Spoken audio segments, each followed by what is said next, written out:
DETV Sports Update is powered by DART, Delaware's transit service.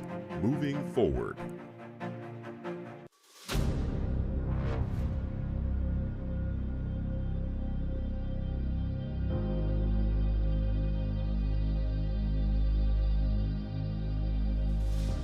Welcome live inside DETV Sports, back on a Tuesday here at our Wilmington studios. Nick Allison-Dridi, Matthew Maurer, Dennis Pritchett. No Jason McCall today. Should be back next week, but a lot to dive into, and what now is a very sentimental show for us potentially here on Market Street, but that's a topic for another day. We'll dive in. Again, you may see some changes here going forward, but a lot of sports to talk here. Matt, how we feeling today after a weekend? Final Four is set. We're into baseball season. NBA starting to pick up a little bit. A lot of stuff going on. Yeah, man, it's been crazy. Everything's starting to come together. We got the whole trilogy. Got college, we got the pros, NBA, and then now baseball starting. I thought, I gotta be honest with you, I was not ready. I was not ready for baseball already, I always think it should be pushed back a month. That's yeah. It just starts so early. It's just like, man, is it already time for baseball? It is crazy. I think the temperature's got to be up for me. Some of these games, getting pretty cold out there. But not a bad opening day over the weekend, but a lot to get into right now. Going on this week currently are the NFL league meetings, rule changes, etc., all underway here across the board, all the owners getting together this week. And one of the big topics we're going to dive right in here, Matthew, and that is the tush push. And me and you have very different stances on that, and you've been vocal about it for a long period of time now, almost ad nauseum here. And now it seems like we actually might get some traction. So it was reported about a week ago from Adam Schefter that there actually was maybe a little bit of traction towards some teams banning the tush push, if you will, going forward for the upcoming league season in 2025-2026. A month or two ago, this wasn't really a thing. The Packers had suggested it. They were going to bring it up at the league meetings, but nobody thought it would really come to anything. Well, now that it's picked up steam, it has been split, reported today, right down the middle, 16 and 16 out of the 32 teams. So a 50-50 split there. You need 24 teams, 24 votes to pass the league rule. So it did not meet that requirement today, but instead of bringing it out and saying it did not, they tabled the discussion for May, so where they want to revisit it. And that usually typically happens when Roger Goodell or them want to make a rule happen or get the rule to change. So they're pushing it here a couple of months so they can lobby and get the votes that they need before they punch this thing through. 8 votes is going to be a lot, though, to go ahead and get. They need, again, 24 out of the 32 teams to push this thing. Goodell spoke today, Matthew, and he seemed like he really wanted to make the move himself. So we'll see what happens. We know how you stand on it, and how do you feel about all of this coming together? And obviously, would you be one to vote against the tush push? I just don't think. Look, I know people don't like it. I've listened to a lot of Philly fans about their feelings about it, and I'll say this: let's take the tush push off of it. I think we're at a point right now with the way that they have gone through their process of minimizing defense. So there's all these rule changes about defense. We've seen them make rulings about defense. Now they want you to levitate when you're in midair to hit a quarterback, and if you hit a quarterback, then it's roughing the passer. Then it's when the guy's catching the ball and he makes a play on the ball and you hit the player, then it's you're that's a foul. Then you take the bump and run coverage after 5 yards. You can't do that. So what I'm saying is, and it's not just the NFL, it's in the NBA, I think it's in a lot of different sports, is that defense is always penalized. Offense is rarely penalized. If anything, offense is incentivized. And I know why. Offense sells. I get it. But I would like to see a situation, because I think that they've tilted too far the other way. I think we need some more balance in the game with defense. I think we need more balance on in both leagues, NBA and NFL. I just think we're at a point right now where it's just like, I don't know. This is probably the hardest era to play defense in. And I agree with that. It's just very difficult. You really can't be rough. You have to really be controlled in a game that requires passion and tremendous amount of effort. I just think right now we've really put the shackles on defense as much as we can. And when you have a play, and look, and I give Philadelphia credit, they're the only ones that have really been able to do it on a consistent basis. We saw the Buffalo Bills try to come out and do it during the playoffs, did not go well. Yeah. I've seen other teams. Even my own San Francisco 49ers tried it several times, and they have not had success. So, again, I get why people don't like it. I've heard, even players like Edelman and Gronk talk about that they don't want to see it done because they feel like it's saying, well, you can't stop it, so therefore that means you got to. And, of course, I get it. Yeah. But here's the other side. So when you can't stop the defense from shutting down the offense, you make changes. But then when it comes time for the offense to be a little bit, let's kind of like even this up a little bit. We don't want to do that. So, like, that's the frustration I have with the conversation. It's never enough rules to incentivize offense, but it's going too far if we ever penalize the offense, and I just don't like that. I think we have to have a league where it's more balanced towards the defensive players. And I think, look, and the Philly, I would think you would like that. You got one of the best young defenses in the league, so I don't know why you would be against that. Yeah, I mean, I see what you're saying. That's kind of a different overall perspective look on it because, I mean, I know you know that the last few years I've always been, the offense has had the advantage. That's why I'm for mostly drafting a lot of offense earlier in the first round, et cetera. I've said that over the years. They do definitely have an advantage now in today's NFL for sure. Mm-hmm. So I'm with you with that aspect. The part that I'm not getting with it is their reasoning behind it, right? Mm-hmm. Is that the injury, there's no data, no evidence, 0% across the board. But that's kind of the reason that they're hiding behind and the reason they're trying to get this thing passed, and that's kind of the reason a lot of these coaches are saying. Sean McDermott from the Bills, who, as you in fact uses that play, came out today and said that even though the data doesn't say or show us that it is a bigger injury risk, we don't want to get to the point where it becomes one or something like that. I think that's just a coward's way out of going about it. We'll see how it goes there, but 16-16, we're split down the middle. 8 votes is a lot to get turned in that situation, so we'll see. But the way that it's being discussed, the way that it seemed like Roger Goodell felt about it today, I have a bad feeling. I said something online earlier today. I do think it ultimately will get banned in May. That's just how I personally feel. I don't think it should at all, but that's the way I think things are going to go down here this summer. Yeah, I just think, look, again, people have their opinions about it, and I respect both sides of the conversation. I mean, for me, it just feels like a rugby play. It really does. When I watch it play, he's not getting in by his own power. He's getting in with guys pushing him. And look, to Jalen, and I think a lot of this, and I'll give Jalen Hurts tremendous respect in this. His power is the reason why it's such a good weapon. I just, at the end of the day, I don't know. It's like why is it so offensive to people that there might be a play in which we might not be okay with it? It's not offensive when it's so like, for prime example, if the defense was hitting quarterbacks and they were knocking them out, I can guarantee you people would run out and say, we got to make these changes. We got to protect the players.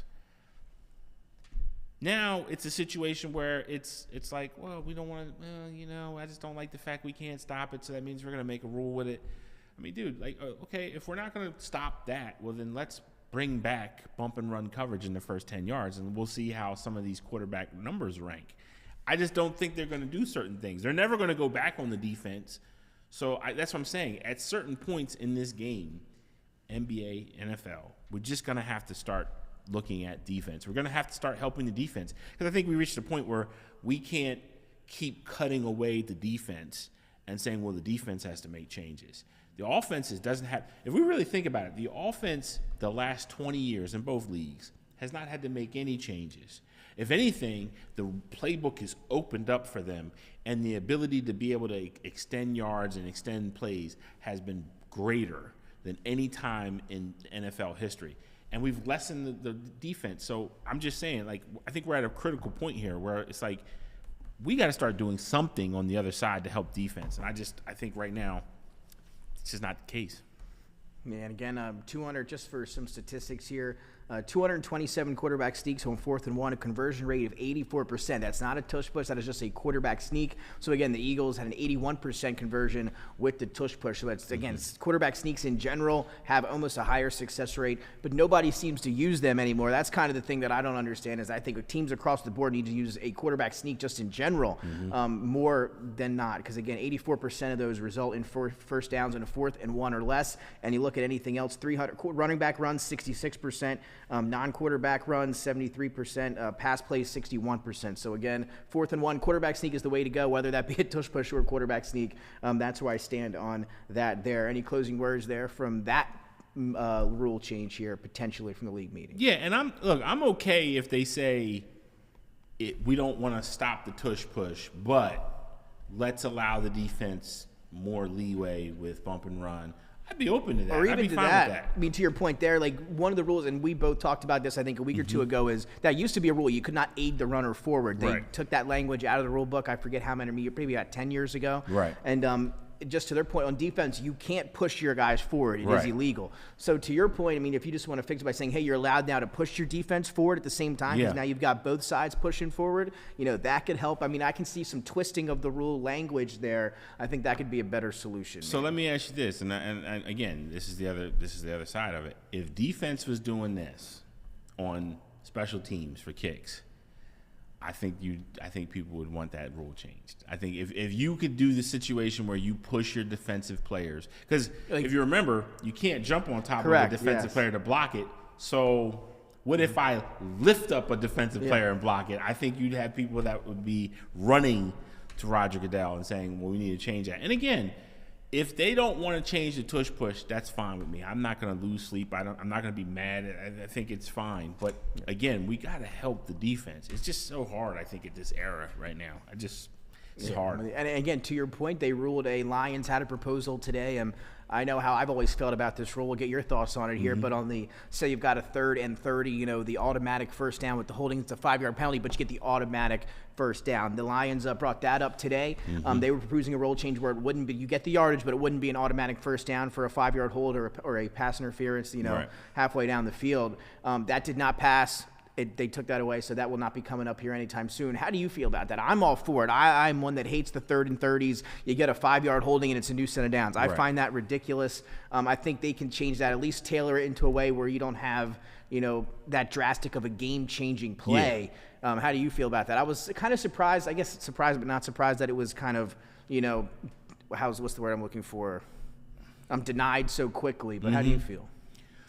I mean, I'm like you. I would like it not to be as drastic, but again, that's another situation where I'm not going to lose sleep over it. I mean, I get it, but I do agree. I think those type of penalties can be game altering, and I would like to see those things not be as critical in those games. But again, offensive line play is key in the NFL. Absolutely. At this point, and I think it's arguably more key than it's ever been in this great league's history. I mean, you got to have an offensive line at this point. I'm with you. It's Inside not even a chance. Yeah, got to. I mean, first from what the Niners, have had, and then coming to now, we'll see if they draft someone here coming up in the top 10, I believe the 11th pick coming up. So we'll see if they can address that. They're a conversation for another day, but we talked about the potential stuff that we could have seen in league meetings that haven't been voted on or were denied. Now the stuff that actually has been passed through.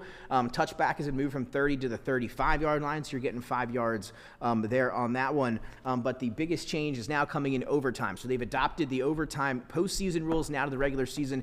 Each team is now guaranteed one possession in overtime. So if your team wins the coin toss, you're not dead in the water as you had been in previous years. I guess, like you said, I'm a fan of that one, Matt. I think each team, exactly. Each team gets a possession there, so now you won't have your team losing the coin toss in overtime and then not even having a chance to have the ball if the other team scores a touchdown. No, I'm with that. Yeah. That's beautiful. I love that rule. I've never liked the ability to have a whole game hinge on a simple coin flip. Yeah. I like it if you can get to overtime. I think it definitely should be a situation where both teams get a shot, and you win some, you lose some. I just think that as a fan, you don't want to lose a game based on something landed heads or something landed tails. That sucks. So. We saw that again with the Chiefs and the Bills over the years. Now that becomes real in the regular season. So overtime changes. We'll see what happens in May with the tush push.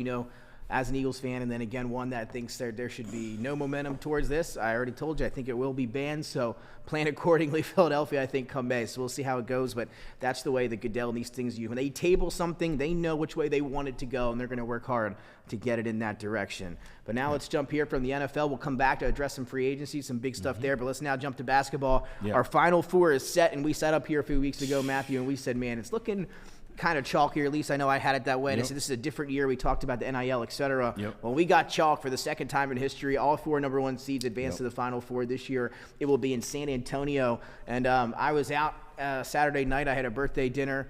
so I wasn't able, and I never miss a Florida game, especially in the NCAA tournament, but I had a prior obligation and it was a great night, et cetera. I wish I could have caught more of the game. I was keeping up with it on my phone and got a text from you that said, man, Florida is really in trouble here. It did not look good late in that second half. Got the Florida Gator tie on here today, but what a run to close the game. Walter Clayton Jr. Amazing. Showing again what guard play like that can do in the NCAA tournament, capable of winning championships. What a run down the stretch. They get the win 84-79. They are heading to San Antonio, the 1 seed down there in the bracket. Your thoughts on this game? Again, Texas Tech looked a couple front-end 1-on-1s that they missed down the stretch. Cost them. Darion Williams couldn't hit that three that he hit a few days prior in the big shot that he had against Arkansas. So a little bit of a different outcome here. But Florida looking good once again. Condon was injured a couple days ago. He seemed to be back okay. But Walter Clayton Jr. seems to be the difference maker. Florida heading to the Final Four. What do you think of this one? Oh, I mean, I think he's done exceptional work. I think without him, Florida's not in this. I think they did a great job at locking down Williams and Toppin at the end of the game. These guys really struggled to get going, and really that was really what happened. I mean, Texas Tech had no one else that could really offer points when they needed them the most, and Florida, thanks to Clayton, had that ability to put up points, and they needed it. So I mean, again, that's kind of the power of really good guard play in the tournament. You got to have good guard play, and Texas Tech suffered with the guard play. Again, Williams, great player, but he's not really a guy that can go down and create consistent opportunities. He's more of a efficient scorer at times, but he's not a guy that's an automatic bucket. He's not like Clayton that he can create shots as easily, and that's really what happened. And shout out to Florida's perimeter defense and defense overall. Absolutely. Second half they really did well limiting those guys who did so well in the first half. So again, that was the big key for Florida. Without the defense, I think it would be difficult. So I give them full credit on this win. It was. And look, I was not big on Florida. I didn't think that they would get to the Final Four. So I'll put that out there right now. But they did their thing and they showed up. So hats off. They were wonderful. Again, Walter Clayton Jr., I believe first-team All-American, most likely coming out. I think that was voted on earlier of last week or this week coming up there. You mentioned it, Williams and Toppin, 43 with those guys in the front court, but the back court, as you mentioned, lacking. You can't afford that once you get to the Elite Eight. So a big comeback there from Florida. Walter Clayton, Iona transfer, Elijah Martin, Florida Atlantic transfers, a bunch of transfers there coming for Todd Golden's group. And, we'll talk about the overall landscape of the number 1 seeds here in a moment, but we're going to get a coach winning a national championship for the first time, at these 4 coaches, so that's always something fun to watch. Duke and Alabama, the 1 versus 2 in that region, and we all sat up here and kind of automatically advanced Duke to the Final Four in our bracket here on our preview show a few weeks ago, and they've looked even almost better than I thought they would look here coming into the tournament. They've been taking care of business. Given Alabama coming off that huge win over BYU a few days prior where they set the record for most threes attempted and most threes made, they were 25 of 51 from beyond the arc. And when you shoot like that, you're probably not going to lose the game. But it's hard to shoot like that 2 consecutive games in a row, and that is what happened here against Duke. They just could not find a bucket in that game, and that's a team where you can't go through stretches like that. And 65 points, so obviously they cooled off here in the tournament, and Duke cruises, 85-65. That team just continues to look like a machine. Yeah, well, Tyrese Proctor has been huge in this tournament. I think he's been the most – I know Cooper Flagg is Cooper Flagg, but to me, I agree that he's been the most valuable player for them. Oh, yeah, he's been so consistent, and he's been so dominant getting to the basket. Really, this all comes down to Mark Sears. Mark Sears, again, who's been, everybody's been asking me, why don't you have him higher in the mock draft? Why? I think, this guy has a chance to be, SEC Player of the Year. He's one of those guys, he should be in that running. I don't know why you don't have him in the first round.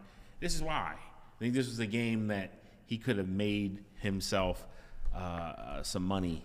And I think what ended up happening was his limitations showed up. He's not overly explosive. He really struggled to get separation from Duke's defenders, and the shot was not falling. And when you have that kind of situation, a lot of the younger players that Alabama has, Fallon, Grant Nelson showed up a little bit, But for the most part, I mean, they were struggling to get points, and it really comes down to Duke's depth and just how many guys they can bring off that bench. Man, I mean, it seems phenomenal. like it's limitless there. Yeah, it's phenomenal. I mean, and you talked about the NBA talent that they're going to have, and you'll have those guys, I'm sure, coming up, and you've studied them. Con Knippel, obviously. Well, they have 3 top center, 15 et cetera. right there. I mean, those are going to be potential guys. Maybe the Sixers will be looking at here coming around for sure. in a few days. You mentioned Sears, 2 of 12. 6 points, again, 1 of 3 from even the free throw line. Did have 6 assists to 5 turnovers, though. So that was the big thing. He was not there at all in that game, and you're not going to win a game over Duke when he has a performance like that one. So Alabama cooled off. Duke kind of did what we expected. I just want to ask you from a scouting perspective, what have you seen out of Cooper Flagg so far in the tournament? Obviously rolled that ankle, missed the ACC tournament. Duke cruised without him. They get him back. He's looked good to me, especially defensively, rebounding, et cetera. Can score. Had that big game a few games ago, I think 30 in that one. Right. Most likely going to be the AP All-American or Player of the Year coming up here, National Player of the Year. What are your thoughts on him? What have you seen out of him so far in the NCAA tournament? I mean, he's been as good as advertised. I mean, when I talked to, Mike DeCourcy at Sporting News before the season, and, we did the article together, and he asked me my opinions about him. I said, as being somebody who's watched Cooper Flagg since his sophomore year of high school, he's not the most skilled guy, but he's the most forceful. He's a passion guy. He's a guy that has like that KG motor where he's constantly putting himself in a play. Even if Cooper Flagg is like 1 for 30, it doesn't matter. He's going to make an impact in the game, whether it's defense, whether it's making blocks, whether it's sending a defensive presence. No matter what, he's going to show up, and that's the thing about Cooper Flagg. Because the big discussion was, I had some people argue with me, it's Ace Bailey that's probably going to be the number 1 guy. And I was like, the difference between Ace Bailey may have the potential and the elite athleticism, but Cooper Flagg has that motor, and that motor is going to be something that people will see. And really, that's been what it is for Cooper. I mean, Cooper's just he's a force. I don't know what his career at the next level will look like. I do know that he's probably going to be the number 1 pick. I would be shocked if he's not. I think it's probably between him, Ace Bailey, and probably Dylan Harper has an outside dark horse chance. But the difference between Ace Bailey and Harper is, at the end of the day, I think Cooper has the motor. I think Cooper's still having emerging skills that he's just now putting together this season, with taking guys off the dribble better, pulling up, shooting in the perimeter. He's not a gifted shooter yet, but he's getting better. So there's still things that he can work on. He just doesn't have the upside as much as maybe Ace Bailey, but the problem with the NBA is upside doesn't always translate to being an all-star, and we've seen that so much in the draft, right? So I think he's going to be probably the guy that people are going to be more comfortable with taking that number 1 pick, because at worst you have a high motor player who's plays with heart and toughness, and I think at the end of the day, who's going to be mad at that pick? So I think that's the situation. It kind of reminds me of the old draft with Kenyon Martin and Stromile Swift. Stromile Swift had all the athleticism. Kenyon Martin had basically the motor and that he was a defensive presence. And he was an athlete too. He just wasn't like Stromile, who was a little bit younger and definitely had the way more athleticism. And what ended up happening is they went 1 and 2. And, of course, at the end of the day, Kenyon Martin was the better player. So, and a lot of that had to do with just the motor. I mean, Stromile Swift had everything you could want, but he just didn't have the motor. So I think that's what it's going to come down to with Cooper Flagg in the draft. And they mentioned this on the broadcast, so a comparison kind of like a Kawhi Leonard, a big, long guy. The game IQ's there, defensive first in a way. Yep. But, that's kind of what I see when I watch him. He's been fantastic. You mentioned 2 other guys potentially in the top 15 in the lottery from Duke, and that's Con Knippel and Malawak there, the center. Talk a little bit about both those guys. Where do you see them fitting in, and how high are you on those guys compared to consensus?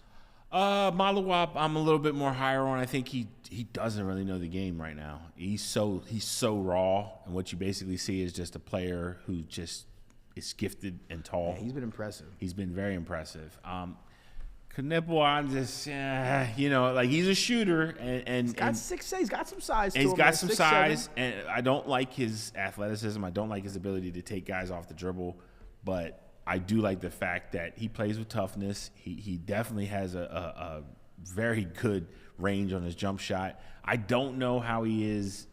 I'm not sold on his ability to create shots consistently, but I think he's a guy that you put him in a good situation. I think he can be somewhat effective. So I have him as a top 15 guy.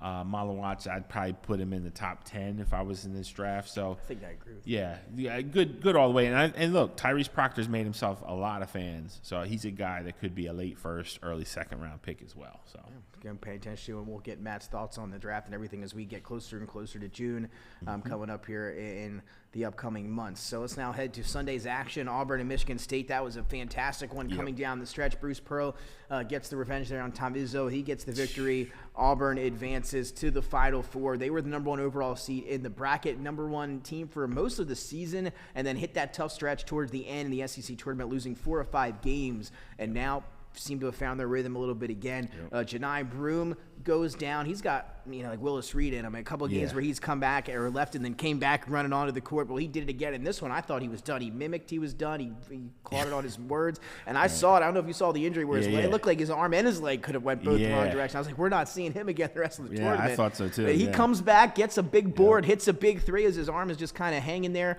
We'll see. Should be good to go for this weekend's Final Four action. But Auburn with a big win over Michigan State. They hold on. And then Houston, this one was over early from start to finish. They led by 20. Kelvin Sampson and his crew, 69-50. They blow the brakes off of Tennessee. So Auburn, Houston, Florida, and Duke. Let's get your just opinion on Sunday's action with Auburn and Houston advancing to San Antonio.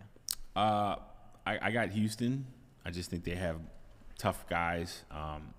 Like the guard play a touch better.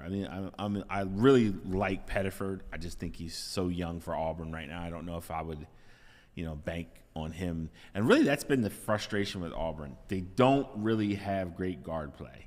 They have solid. It's solid, good defensive, streaky too. Streaky as all can be. So I really think Uzan and some of the other guys in Houston, I think they're going to do well. Broome will be Broome. I think he's been a force of nature this year. I really look forward to seeing that game. But I got to be honest with you, I would be a complete fraud if I try to say something different. I think the championship game is going to be the Final Four game between Florida and Duke. Whoever wins that game, I think, is going to win the title. So I don't think it matters who wins. And look, it might sound disrespectful to people. I don't think it matters who wins between Houston and Auburn. I think whoever wins, I think they're going to be runner-up when they play the championship game. I mean, it's just Duke has a plethora of talent, and Florida has a plethora of talent. And most importantly, the difference between Florida and Duke and Houston and Auburn is Duke, and in some aspects, I'm not going to say they have that as much, but Florida, they have shot makers. They have guys that can generate offense consistently, and that's the problem with Houston and Auburn. Yeah, Broome, he could put up some points. I agree with you. I think they're the 2 better teams. Man, those 2 teams, Florida and Duke, they just have so many more shot makers, and I think that's the big difference between all 4 teams. I'm with you. I do have Florida-Duke national championship as well. Auburn and Florida Saturday, and then Houston. Is there any shot Houston can beat Duke in a Final Four setting and they get to the championship game? It would take, and this again, it's the problem with Duke this year, right? It would take several players to have a bad game. It would take Flagg. It would take Proctor, and it would take Knuppel, and that's just and Houston would have to hit those outside shots that they hit against Tennessee. And I think as we've seen the tournament, it's been tough for teams to keep that going on a game-to-game basis. So I think that would be a tough one there. I've got Duke, and then I got Duke and Florida in the national championship. How do you feel about Florida-Auburn there in that semifinal? Do you think as if Auburn, a short favorite, Florida 2.5-point favorite, it's a very narrow game there. Florida beat Auburn on their home floor this year when Auburn was the top team in the country. Sure. Do you see revenge for Auburn with a Broome? Again, we don't have no idea on Janai Broome, et cetera, but do you think Auburn can beat Florida? No, I don't think Auburn can beat Florida. I'm with you. I think they could, but I'm taking the Gators. Yeah. I don't – look, they're going to give it their best shot. And, again, respect to the program that Pearl has put together down there. I mean, he's done a good job. I mean, no disrespect. I just think at the end of the day, I just think Florida just has more shot makers. And, look, again, I could definitely be wrong. But at the end of the day, I just think that's the difference between Florida and Auburn. They just – if Pettiford gets hot – and can stay hot during the whole game. I agree with you there. They got a shot. They got a shot. Because he's got Caleb Love in him, right, where he'll give you 30 if he can, but he can go over 20 as well. So, again, if you're a Florida fan, you're hoping he's on an off night there against the Gators coming up this weekend. So, an SEC matchup right there. Now, I want to jump to some of this college coaching carousel real quick. We mentioned it a little bit last week. Excuse me. It's official now. Kevin Willard is now the coach here at Villanova. He goes back to the Big East. You know, he had cited all the issues he had with the Big Ten, the travel and all that stuff. You know, now with UCLA and them going to California and all that. He's now at Villanova, the Big East, easier travel, etc. He wanted to be back in that conference. But a lot of the talk is how he handled, the ending at Maryland. You know, Scott Van Pelt, a lot of other people coming out, you know, the Maryland Terps, and not really a fan of how he handled his way out, saying, you know, they left him out, you know, to dry, et cetera, with the way he handled it the last couple of weeks. How do you feel about the whole issue with Kevin Willard and Maryland, and how do you see that? Which side are you on? Are you on Coach Willard's side or the Terps? I'm on neither. Yeah. Honestly, I think it's a business, and I think this is the biggest problem I think people have had with college sports right now that we're in. I think so many people were raised on this brand of college sports where there's this loyalty for the program and that you play for the school and the school's name. Yeah. Now it's about I play for whoever's going to give me the best NIL deal. It's true. And I don't like it, but this is what it is. And these coaches, you know, a lot of them are coming out. They made statements about NIL. Jay Wright's one of them. Nick Saban's one of them. Jay Larriaga was one of those from Miami. Retired and left and said it's because of NIL. Tony Bennett, I think, as well. Tony Bennett's another one. And I'll say this. I get it. If you started your career with college sports being one way, I get why you don't like this. I get it.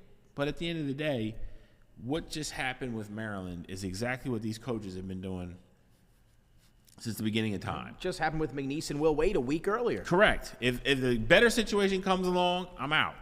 So we can't get mad when the players get the better situation and school X says, hey, you're getting $300,000 over there? Well, guess what? You come over here, we'll give you $800,000. You can't get mad to the players like I'm putting in my transfer work. Now, I also will say this. I do think the transfer portal has to be fixed. I think there's too many mercenaries that we see right now in college sports. I think it takes away from – and look, this might sound old-fashioned to people. I think it takes away from the investment on the fan side because every year you're basically getting a whole new roster. I agree, Yeah, so I think that's one of the joys, and I don't want to put words in your mouth, but as a North Carolina fan, I think one of the joys has been watching players progress. Yeah, that's been one of my favorite parts of college basketball. Yeah, and you don't get that in this era. People are transferring, people are leaving. And Cadeau's gone, by the way. Elliot Cadeau went to Michigan. Good luck to that young man. Won't be missed. No shade. And again, I do think they should allow kids to leave if there's an initial, I didn't make the right choice or maybe I was scouted in high school, so I went to a mid-major and then a major came and offered me more money. I get that. But to do it year in, year out for 4 or 5 years, I just think that that's not what we should be doing in college sports. I think we should be saying, okay, you don't get a penalty the first time you want to transfer. The second time you want to transfer, we're going to have to sit out a year. Yeah. That's what I think they should do. I don't know if they're going to do that, but I think that that's the only way you can fix the transfer portal right now. You're going to have to start making these young players sit out a year if they're on the second team that they're transferring to. And we talked about the death of the mid-major. I mean, we see it right here in the first 8. All 5 of Delaware's starters that made the CAA championship game this past year have all entered the transfer portal. Crazy. All 5. Yeah. So, I mean, it's John Camden, who was phenomenal for the Hens. Big fan of watching him play this past year. Was phenomenal. 30 points in the game against St. John's. Yeah. He's going to be at his 4th school now. He's transferring for the 3rd time. He went to Memphis, to Virginia Tech, to Delaware, and now he's transferring again. It's just becoming crazy that we saw now with Donovan Dent from New Mexico. Yep. I mean, the mid-major, New Mexico loved him. He had grown up there. He didn't get an offer from UCLA growing up or in high school. Goes to New Mexico as a player of the year in the Mountain West for a couple of years. Phenomenal player. Obviously, it's different when his coach leaves. Richard Pitino now going to Xavier, but he is now transferred to UCLA. One of the schools that didn't even offer him, at high school. And New Mexico fans, just like feel kind of like they left us in the dust there. Right. So, again, you could feel how you wanted about it. He's in a better situation, I guess, technically you could say, but you got to feel for some of those schools and those mid-majors. Like you said, Delaware missing all 5 starters from this past year's team. So that's kind of the world we're living in now. Yeah, it's the new reality. And, again, I don't like it, but it's the new reality. I will say this, and, again, it's not going to earn me any fans, but NCAA, this is on you. I mean, for over 20 years, people have been saying, like, the money's getting absurd. And at some point, you're going to have to start saying, okay, we got to start cutting the check a little bit here. They didn't do it, and now you have this explosion. So I don't feel bad for the colleges. You kind of made this bed. You were making all this money off the players for so long, and now it's time to pay the piper. And look, I get it. The price sucks, but this is what happens when you ignore 20 years of people telling you that this is going to happen. So it's a disaster as it stands right now. And again, I feel for those mid-major programs, like the University of Delaware, Delaware State, et cetera, that, if they do find a diamond in the rough, you look at Isaiah Pasha, was the CAA Freshman of the Year.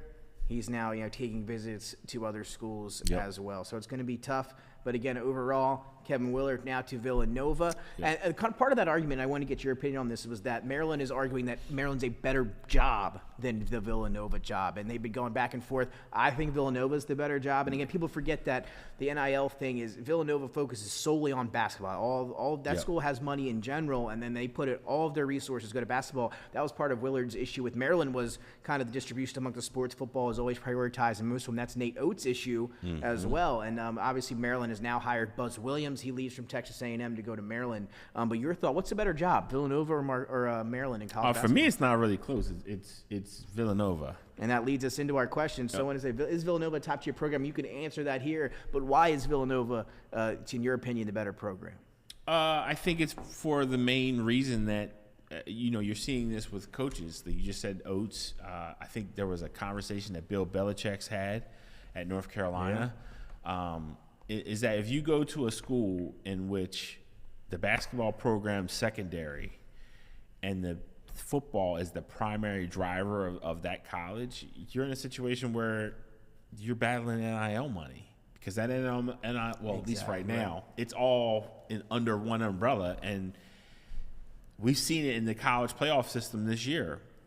I think it was Notre Dame and Ohio State. I think they had $23 million per team. That's right, NIL money. Top 2 teams. Yeah, so it's like that right there. That's almost $50 million. So it's like, if you're not putting out that kind of money, I would say that that's the issue. Now, as far as is Villanova a top tier program? What if you're saying a top tier is 5-star? I would say no. Is it a 4-star program? Absolutely. I think Maryland's a 3-star program. And I think that's the problem that maybe the Maryland folks are having, is that this isn't like when Gary Williams was there, when you had Steve Francis and you had our shout-out Laron Prophet, Cesar Rodney, Lonnie Baxter, Juan Dixon. You're winning national titles. You're beating Duke. Whether Maryland wants to agree with this or not, and again, I might get some pushback on this, I think they took a step back in their basketball program when they left the ACC. I think that was massively the wrong move. And for football reasons. For football reasons. And I think that when you cut the ACC the ties, absolutely, and you killed those, because they were making their name with North Carolina, they were making their name with Duke. They were having real rivalries. Yes. And then they left. They left. And now, who do you have a rivalry with? It's the same thing, and to your point, I didn't want to cut you off, but Syracuse, the exact same thing. I mean, correct. They were almost one of the cream of the crops of the ACC and the Big East. I mean, both of those. And now, just completely, they leave the Big East, they go to ACC, et cetera, and some other things. They make some changes, and now you forget Syracuse's. Fact. It's just, who's Syracuse? It used to be perennial. Yeah, and that's the thing. They're a 4-star program. Now, I will say this. I think the difference between Villanova and, say, Syracuse, I think Syracuse has no ability to become a 5-star program again. I think Villanova, with the right coach, I know they can be a 5-star. I mean, again, it was just 3 or 4 years ago. We had Jay Wright winning 2 championships in a matter of a few years, with that period. I believe 2 in 3 or 4 years. So a phenomenal job there. I know Villanova fans miss Jay Wright for sure, but again, we'll see if Kevin Willard can kind of get them back on the right track there. My boy Ashley Howard was an assistant coach for Villanova during that time. So he was huge. He was huge for that staff over there. So he was putting out the really great recruits. So I think Villanova, if they get the right people behind them, I think, hint Ashley Howard, I think they could get things going over there again. And then you mentioned Villanova to you as a 4-star program. How many, what programs would you say? Obviously, you're Duke because you're 5-star. North Carolina, you're 5-star. How many schools do you have in that 5-star echelon, right? Because with 4-star, would you consider UCLA a 4-star or a 5-star program? I consider UCLA a 3-star program. So 3. So I'm just saying in that way, how many programs do you have as a 5-star program at today's NCAA? I mean, we could Duke. North Carolina. I mean, look down at the SEC now, right? Kentucky, a lot of those SEC schools, I think, have to be in that conversation. Like, would you consider Florida a 5-star program? I would. Yeah, Florida. I mean, Auburn. 4. Yeah, I mean, it's like just there's like a handful, right? Not yeah, too many 5-star programs. So again, I'm with you. I think Villanova's above Maryland in that 4-star range. Yeah, and like you said, with the ability to get back into that 5-star. And if North Carolina's not careful, they might be go to a 4-star program if they don't put it together at some point. But I mean, how do you feel about Hubie?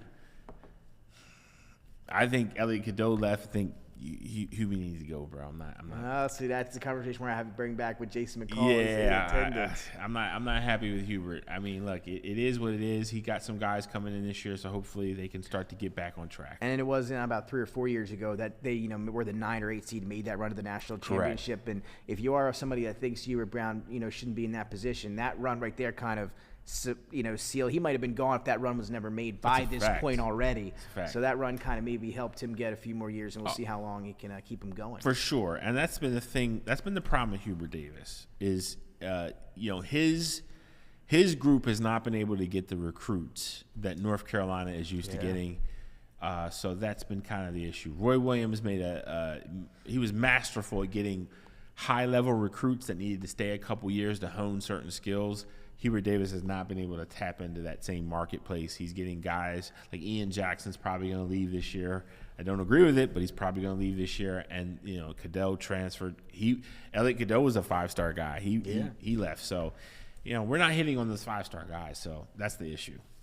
Yeah, we'll see again. Final Four is set though. That's what we started with here, and we've got. I think both of us have Florida Duke in the national championship, and I think you're going to go Duke.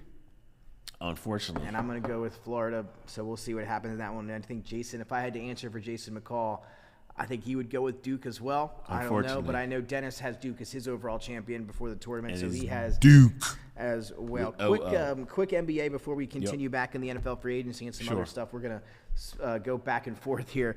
But talking NBA, you see the brawl last night between the Pistons and the Timberwolves. Yeah, I just want to get your thoughts on that. Our guy Dante DiVincenzo representing the first state in there, getting in the mix. He did. Nas Reed, etc. Your thoughts on that little malice?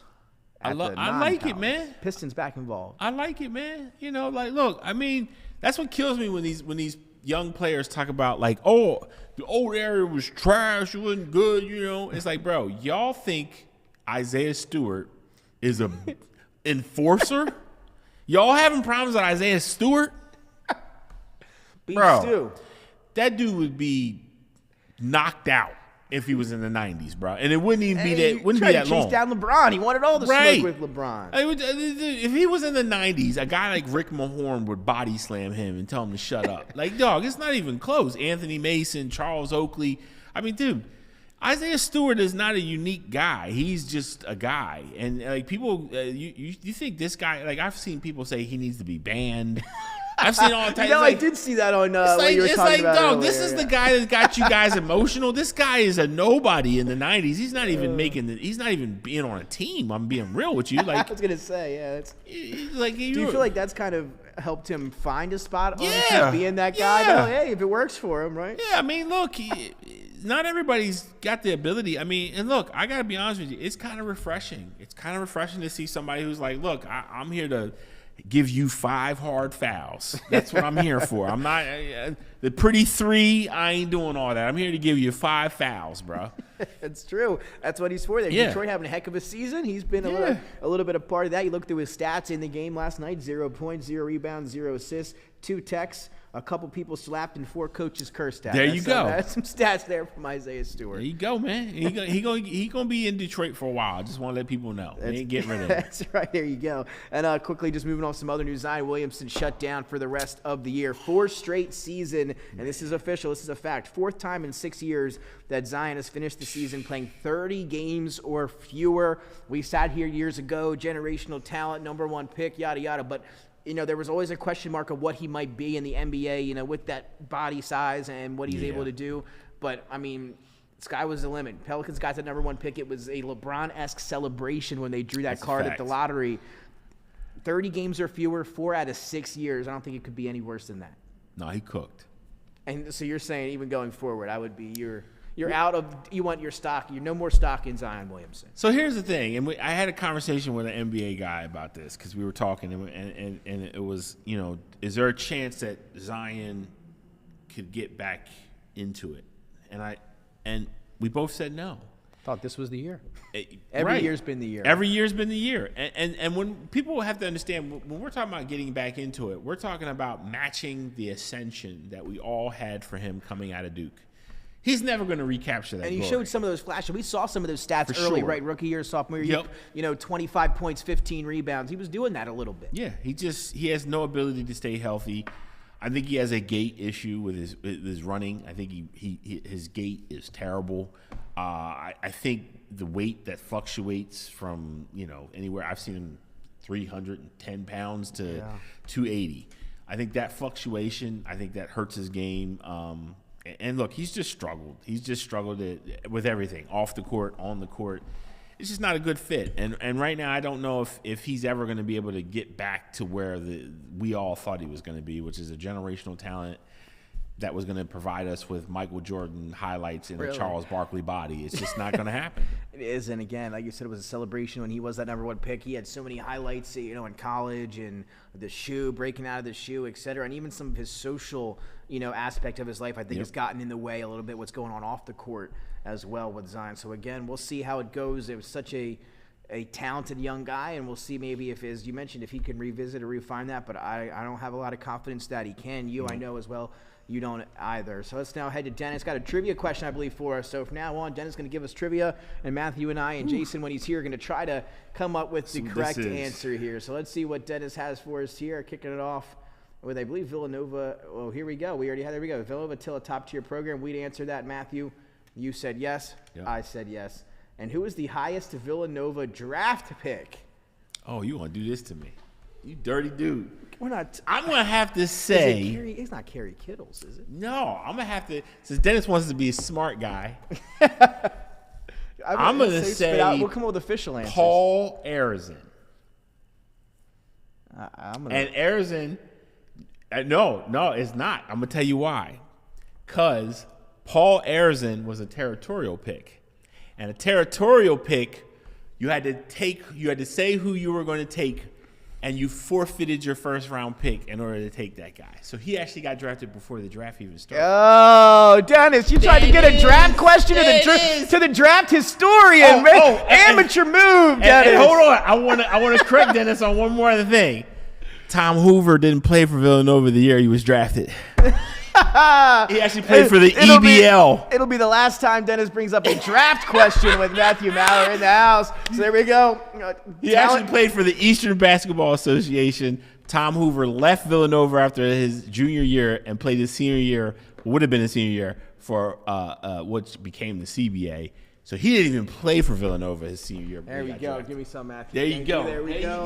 That's right. Talent up 1-0 over Dennis and the production crew here at DETV Sports. So 1-0. We'll take a 1-0 lead as we head into next week. And I know Dennis not going to dig up the NBA draft archives. He's going to try to come out with some tougher stuff there for us next week. But in all clarification, clap it out of the back. There we go. Matthew definitely helped us out on that one. There we go, baby. Answer. We'll take it 1-0 us there in that aspect. I do want to jump now to a little bit about the NFL, some different moves being made. Their draft coming up in a little while. We'll get our draft show later on as we get into draft season, as you heard for the previous couple of weeks. Different trades and et cetera going on. Though we had Cooper Kupp go to the Seattle Seahawks, and some other big moves there is Brock Purdy's being met with here, talking about a contract extension in San Francisco. Has there been any big moves here in the offseason of free agency? The Eagles losing a lot of defense. Anything stand out to you with some of these big moves? Devontae Adams goes to the Rams to join alongside Puka Nacua. You got some stuff there. But NFL, again, with the league meetings going on, anything stand out to you in the offseason? Yeah, we going to do too much for Brock Purdy. Coming out today, it said that their talks have begun. They're still far separate there on a number. And what are you thinking? I'm thinking they're gonna pay him. They're gonna pay him, and they're gonna pay too much.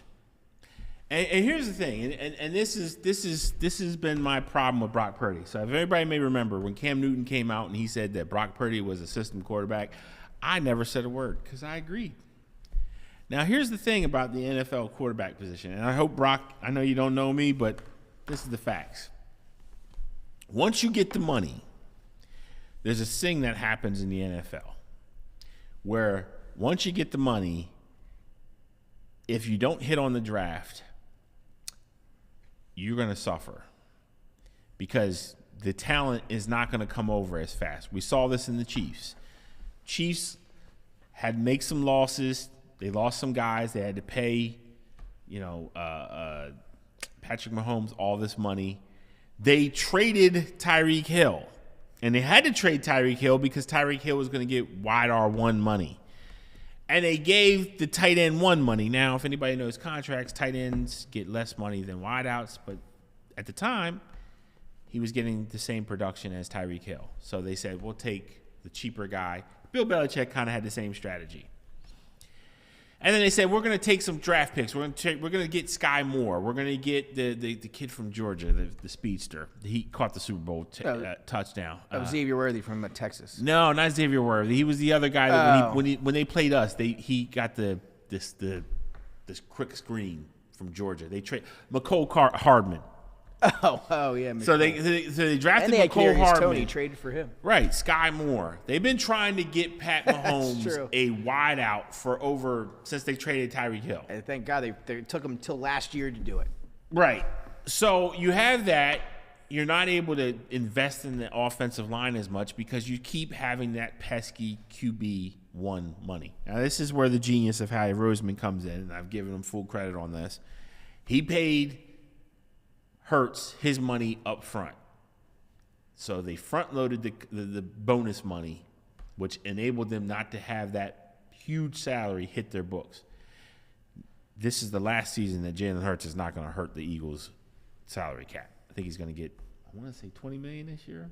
I think next year it balloons to maybe like 40. 40, yeah. I think so. Yeah.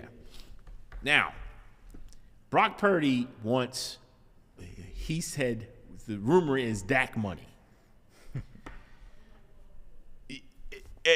If you give this man Dak money, you might as well just cancel anything you have for any future for the 49ers.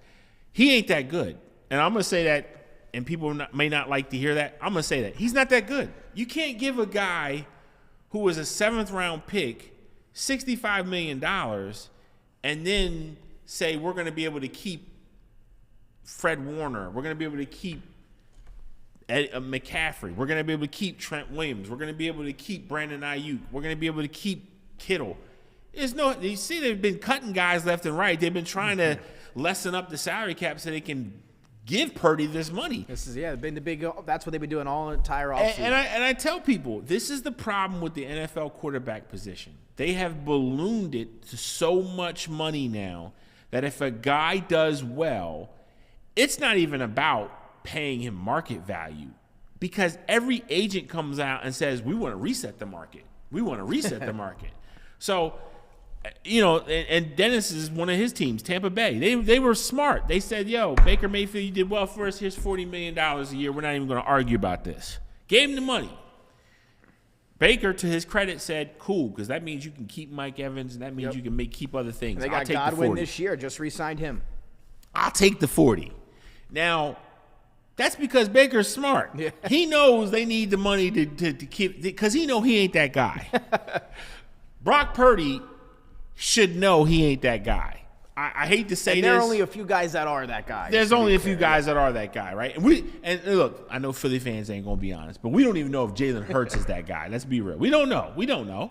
I don't even know if Josh Allen is that guy. He looks more like he could be that guy, but so far – of that guy, we only have one guy that we've seen win without a whole lot on the offensive side, and that's Pat Mahomes. Agreed. We haven't seen it with anybody else, really. Not yet. Yeah.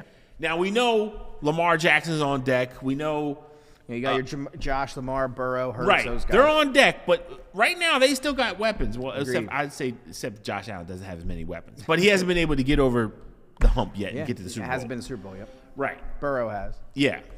And that's the thing. But Burrow has also had one of the greatest and that's the thing, right? And that's our talents. Yep. So that's the issue. That's the issue you have in the NFL right now. You're giving these quarterbacks, and they're eating up such huge salary money that there's no way you're going to be able to keep everybody else. And that's going to be the problem. That's going to be the problem for the Eagles, when they have to re-sign Jalen Carter, when they have to re-sign Jordan Davis, when they have to re-sign all this, and look, you got at least another year before that hits you. But that's the issue, and that's the problem that the 49ers are having right now. And instead of saying, look, who's willing to give us a deal for Brock Purdy? Maybe he is this guy, but I don't know if he thinks if this is really what he is. And I'm with you. It takes both guys. You have the quarterback and the organization. It has to be the quarterback too. We saw Tom Brady do it for years. They go out and they get Randy Moss and all those guys, et cetera. Wes Welker. I mean, the quarterback has to be smart about it. You're only going to be as good. And like you said, there's one guy, that's Patrick Mahomes, where the rest doesn't matter. Yeah. You're only going to be as good as the parts and the pieces around you, whether that be offensive line, receiver, even running back. We saw with the Saquon signing and what that did for the Eagles.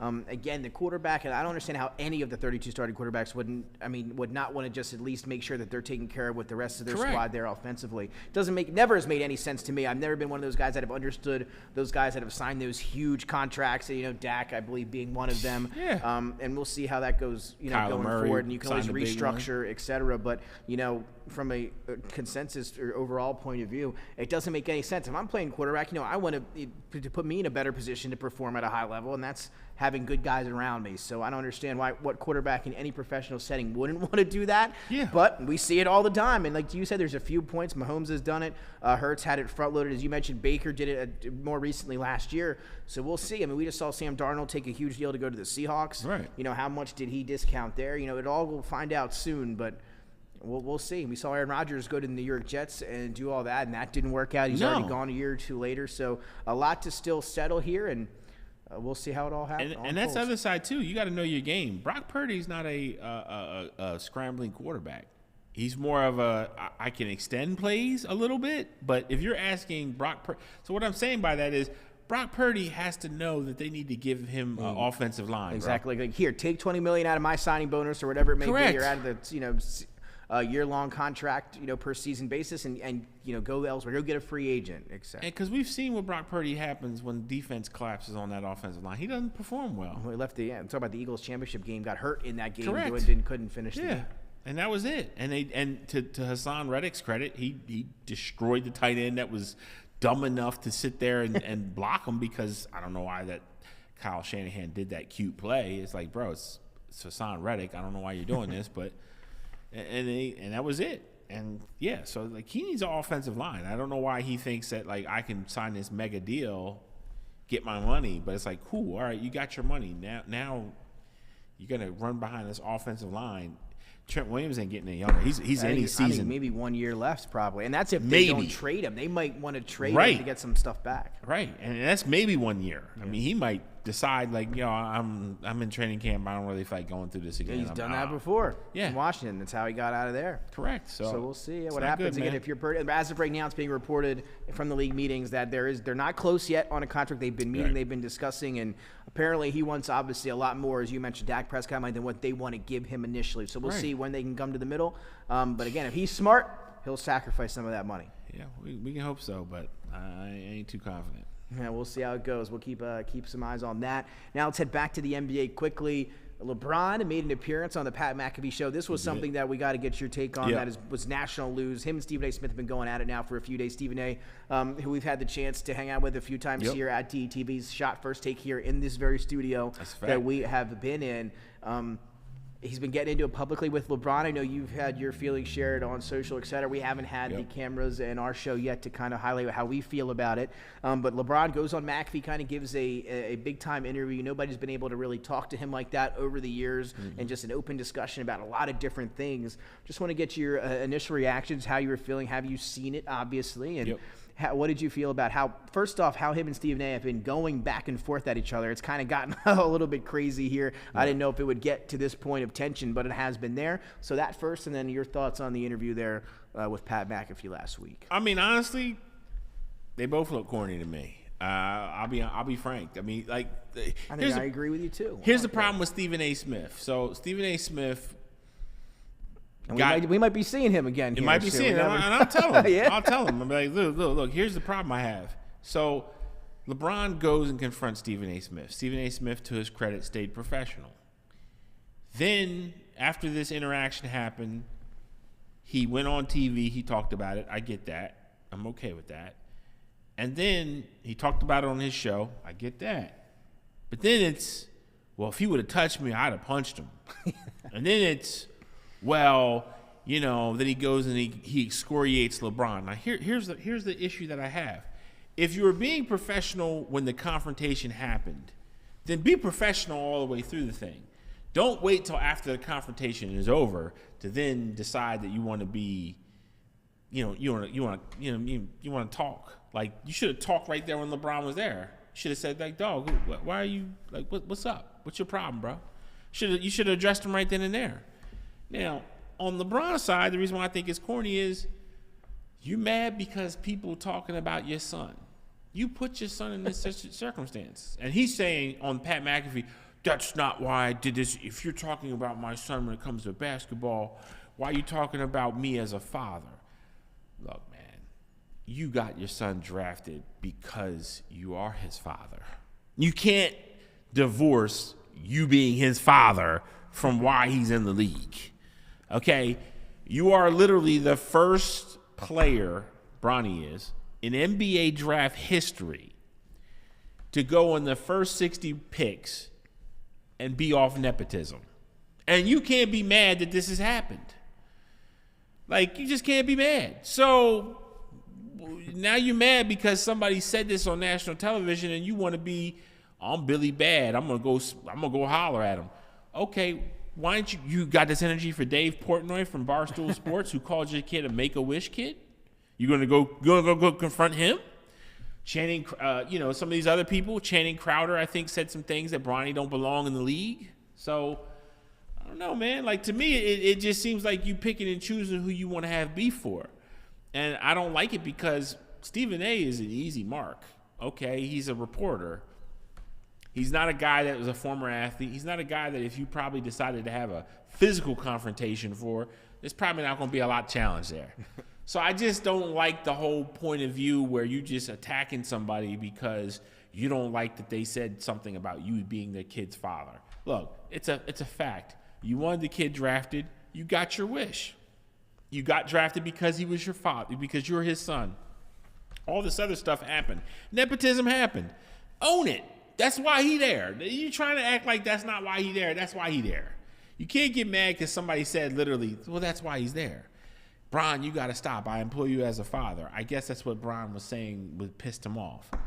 Look, man, come on. It's corny. They both corny to me. I don't respect either side of it. And look, at the end of the day, it's not a good look for basketball as a whole. I mean, you got a sports reporter beefing with an athlete and ain't no one going to throw punches. Like, LeBron ain't going to punch that man. And Stephen A. Smith darn sure ain't going to punch that man. So what are we doing? We ain't doing nothing then. Like, we're just talking. And it's just corny to me. I don't respect it. Yeah, I'm with you there too. I don't. They both have come off looking pretty odd in it. You see LeBron even, he was taking shots at everybody when he was on Madden. He took a shot at Brian Windhorst. See, that one caught me a little bit off guard. I didn't understand. Capper. That's what So obviously, I don't know if he obviously hasn't been listening to Windhorst over the years because he has been a big LeBron supporter. He's been on. He took a shot. I think he took a shot at him physically too. Dog, it's crazy. He been on Bron junk since he was a kid, bro. This is your dude. I thought that was disrespectful. I did. I thought that was a little bit out there for sure. But like you said, if Stephen A. Smith is a reporter, he covers the NBA, is his primary, field of expertise, if you will, in that scenario. And Bronny is an NBA player. He plays in the G League. I mean, he's an NBA player. You can't be mad at somebody for talking about what their job is to talk about. And that's my whole point. And then he goes out and he hugs. That's right. Who was this the other day? Nick Wright. Oh, that's right. Last night, I believe. Now, here's the thing. So, Nick Wright is part of the media. Nick Wright has been bought and paid for by Clutch Sports and Shannon Sharp. Of course, you got love for Nick Wright because he don't say nothing bad about you. All he does is talk about how great you are.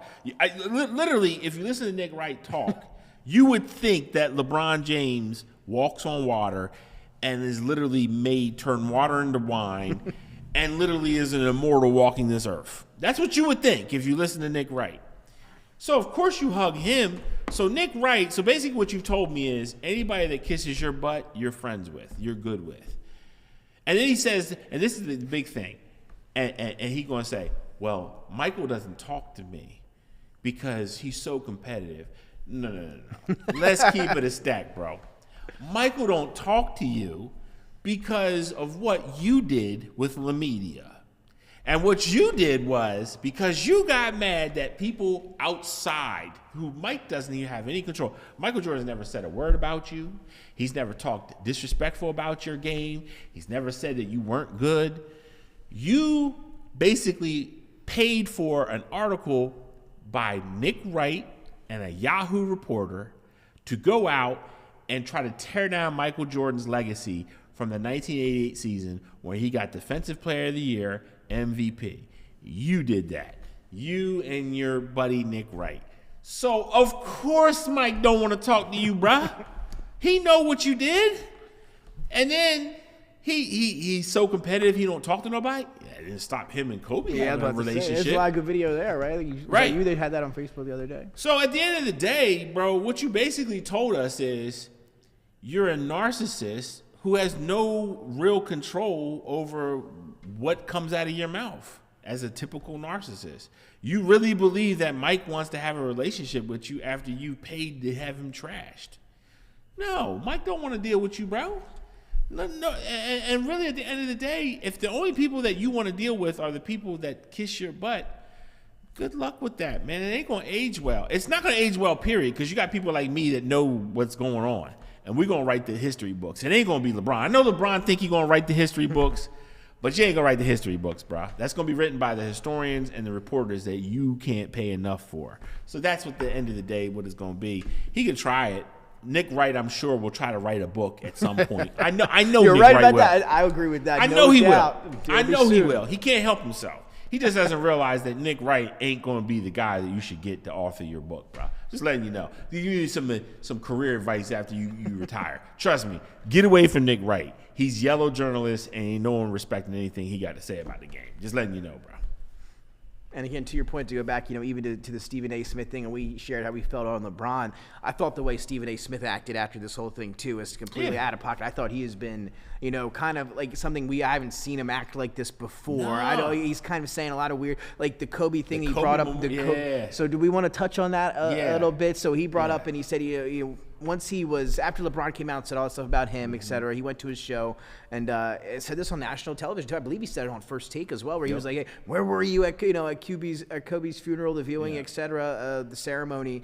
He's basically, proclaiming to the world that LeBron was not there when in fact it has been reported by multiple outlets he was in fact there. What do you think about him bringing Kobe into this whole thing? I know that didn't really sit well with the population there, but the way he's acting after this whole thing has been really news to me. So I don't like anybody who's got something to say about Kobe at this point, because here's the thing. Kobe Bryant, whether we like it or not, is done and over with.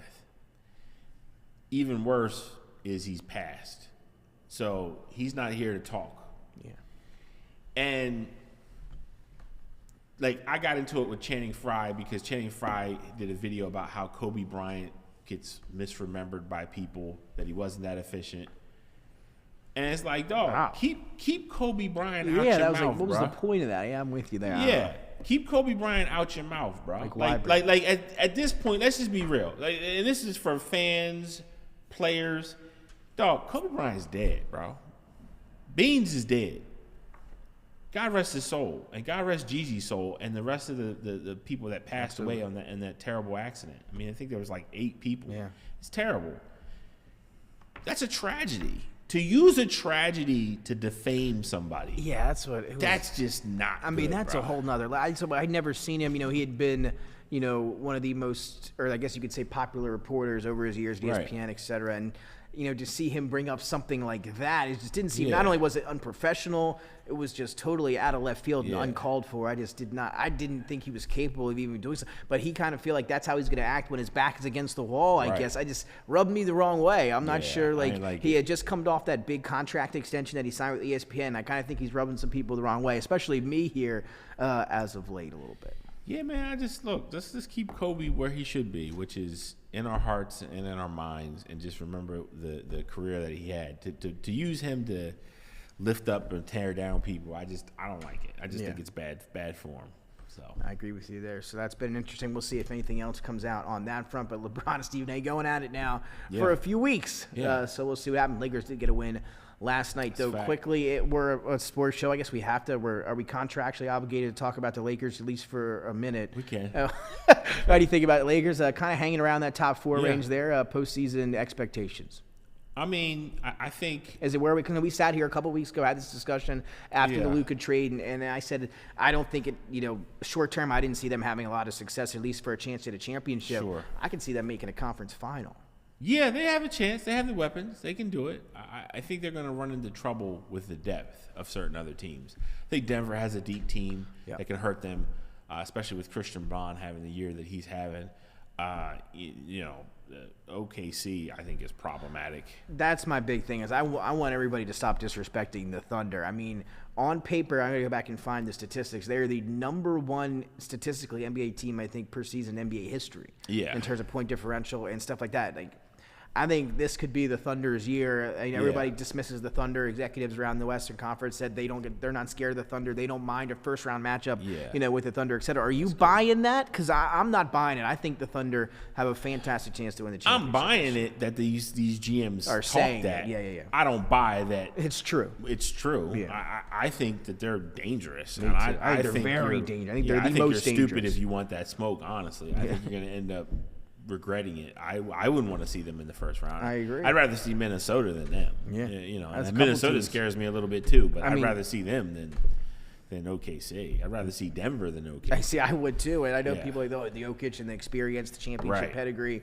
This year, I'm with you. I'd rather see those teams there as well. Before we get out of here on a Tuesday night, you've seen the torpedo bat craze going around here in baseball. Yep. Seems to be the new thing this year. Yankees are using it. Yeah. A couple of those guys have blast. They hit a record for home runs in the first amount of the first 3 games. I believe they're at home.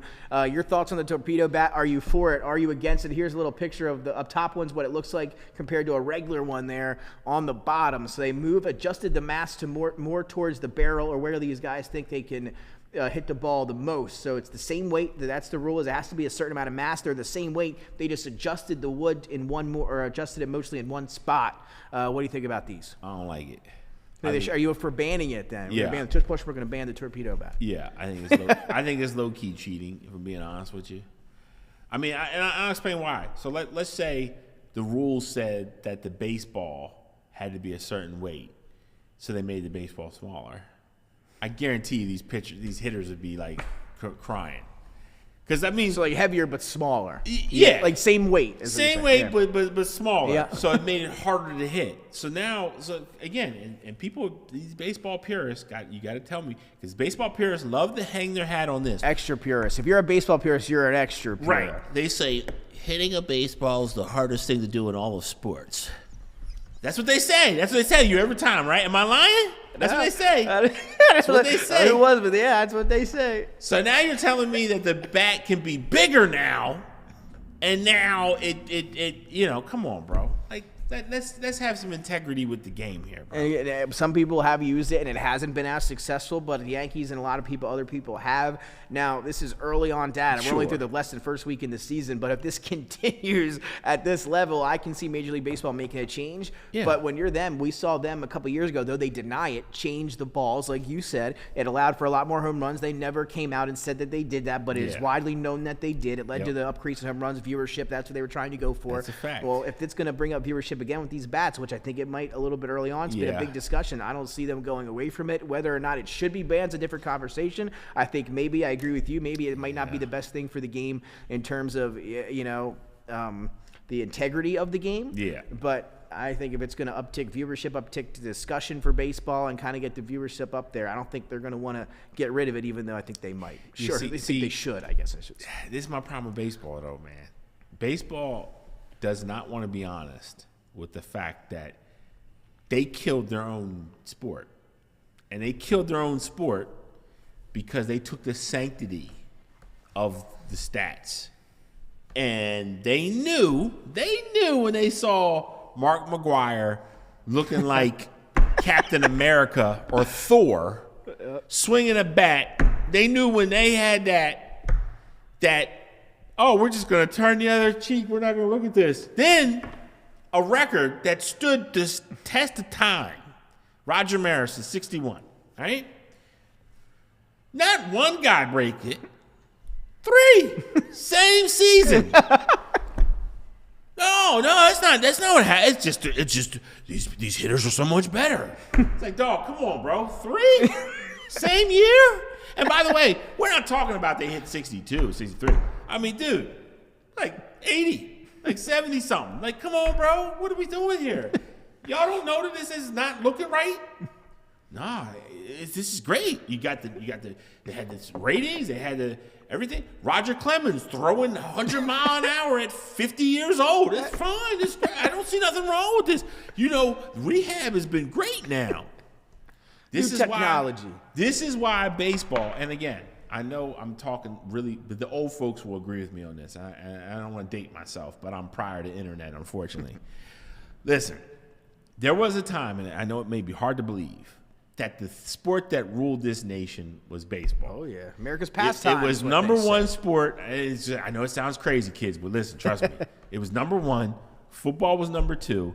And basketball, you may not believe me or not, was fighting with hockey to be the number 3 spot, okay? Now, in my lifetime, it's going to be football number 1, basketball number 2, baseball number 3, and then hockey number 4, right? That's basically what the hierarchy is now in terms of what people culturally watch and care about.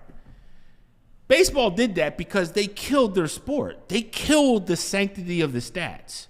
They killed it. Now, if you're telling me you want to go back and do deja vu and do the same thing, I think that they're going to get the short-term gain, but they're going to get the long-term loss. I don't think it's good for baseball. Baseball needs to get back to what matters, which is the game. And what unfortunately it hasn't done, it's been trying to look for all these cheap ways to do it. And I'll tell you, the thing about baseball, I'm passionate about it because it was my first love as a sports person. It was not basketball. It was not football. It was baseball. And it was because of the storytelling that's in baseball. It was because of the beautiful part of the game. When you watch a hitter dominate a whole lineup and there's nothing that they can do. I grew up on Pedro Martinez and those guys. Seeing a guy hit 500 home runs when you didn't think that it's possible. Like I saw Mike Schmidt. I actually went to that game when he hit his 500 home run. That meant something. To have a guy have 40 home runs meant he had a phenomenal year. And then it began to be when you hit 55 home runs in a season, you weren't even top 5. That's what happened to baseball during the steroid era. So I say all this to say baseball, if you really want to go down this path again, that's fine. And I get why you'd want to. But you have to understand that this is why no one trusts baseball. Because you guys have already had your Lance Armstrong, Ryan Braun, who came out nasty, and he never been the same guy again.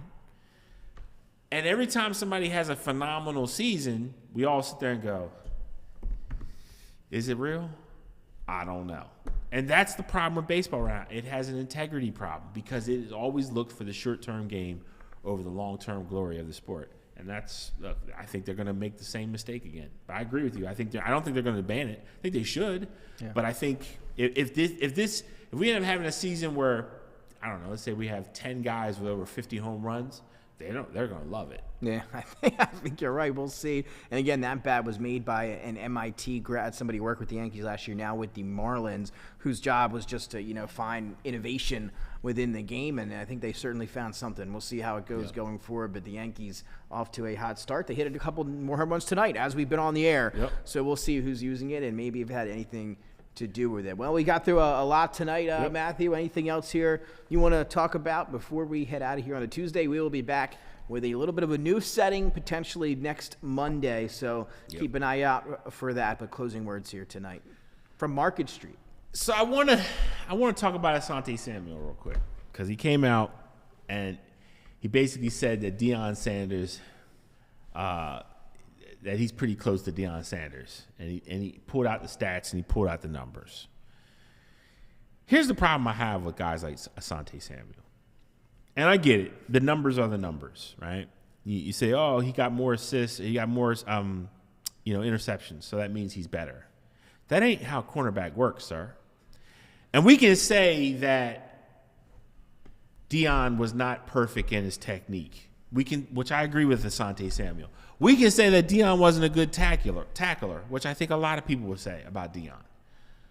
But my man, the reason why Deion Sanders doesn't have double-digit interceptions in his career in terms of per season is because literally no one threw to his side. After Deion Sanders became a lockdown cornerback in the Falcons, basically whoever side he was on, most of the time they didn't want to go at his side. We're also talking about an era that threw about 6 less throws. We're also talking about an era that threw less length. So the passes were shorter and the passes were less. Because, again, you had the bump and run coverage. I was going to say, you could do. Rules were different. Rules were different. And what Asante Samuel sits there and does is he says, well, my interceptions versus his interceptions is why I'm better. Come on, bro. That ain't how it go, bro. And again, we can say whatever we want. And I'm never going to besmirch Asante Samuel. I think he was a phenomenally good cornerback. I think he gets disrespected. I agree with all that. He's probably better than a lot of people want to give him credit for. I agree with that. But my man, that man, whether you like it or not, he's got a gold jacket, and he's sitting in some of the best rooms in the Hall of Fame. And his name is going to be with the immortals at his position. We can argue all you want. And by the way, Asante Samuel, understand this too, because maybe you don't understand this. And I think you do, but in case you're a little slow, you ain't number 1, you ain't number 2, you ain't number 3, you ain't number 4, and you ain't number 5. There's a lot of other guys people are going to call before you. Darrelle Revis, they're going to call before you. Rod Woodson, they're going to call before you. Darryl Green, they're going to call before you. Champ Bailey. Like my bro. Forget Deion. Let's just say Deion's on the top of the mountain, bro. There's other guys that you ain't passing, okay? Just let you know. Like, no disrespect to you, but you were a great cornerback, one of the best at a certain period of time, but you ain't got the level that those other guys we talking about, bro. Like, come on. Like cut the cap, man. Cut the cap. Yeah, I think I'm with you on that one. I do agree with you there. Asante Samuel, Eagle for a short time, but a majority of his career there in New England. And we're kind of getting a lot of these older guys that have a lot to say about the new generation. In this case, the older generation here with the NBA and the NFL. Well, enjoy the Final Four coming up this weekend. Go Gators. Hopefully they can get the win. Then maybe Duke, Florida National Championship. Duke looks like, I said it earlier, looks like a machine. Yep. So hopefully we and you have Duke, Florida in the title game. We'll see how it goes, and hopefully that'll be a great game to watch. Yep. Next, I believe it'll be Monday night. So you might not see us on that Monday due to the national championship, but hopefully we'll be back on that Tuesday after, and hopefully we'll be joined once again here by Jason McCall. So for Matthew, Dennis, and myself, we will see you next week. Got a lot in tonight. Great show. Yep. Enjoy the Final Four this weekend.